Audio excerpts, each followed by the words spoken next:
Kei raro pō ke ao anō te ao Māori I te hingatanga o tētahi o na mumu reo ara o Materoa Haenga I ngā pō. I mōhiotia whānuitia a Haenga mo tana whakaako kiwaha I roto I ngā kura reo o te motu. Nā whai anō I tapaina ki te ingoa kai ngākau ko te kuia o te kiwaha. E whitu te kau mātoru ngā tau o tērā hōpara makaurangi o te reo, ko ona iwi ko ngā tiporou me ngā tika hungunu. Nā katahi anō e nei whakaahua ka tai mai o te ungāke o te tūpāpaku o Materoa Haenga ki te marae o te ara o Tāwhaki I te kura takiura o ka hungunu I a Huriri. Ki taua marae rā ia takoto mai ai mō ngā rā e-rua, katahi ka whakahokia ki te ūkai pō o tōna kōkara ke ara ki te marae o Taruheru, Tūranganui a Kiwa. Nō reira anei rā te whakaihitanga ake o Rini Tipene Leach ki tēnei o ngā ika ā-whiro o te hokowhitu o te reo Māori.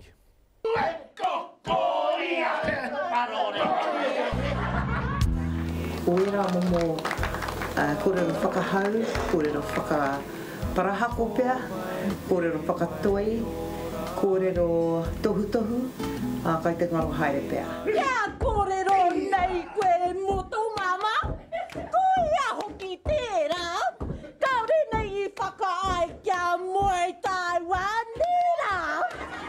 E kia nei etahi koia te kuini o te kiwaha.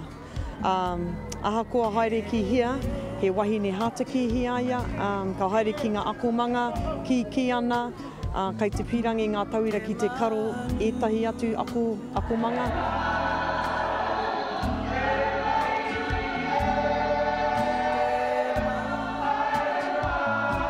Me kore ake wē nei tūmamokura, ko kore ngā mea pēnei I ātunu nei. A koe taku moe ki te reo I mua taku haramaitanga, hai akonga, nai nei ai kai ako.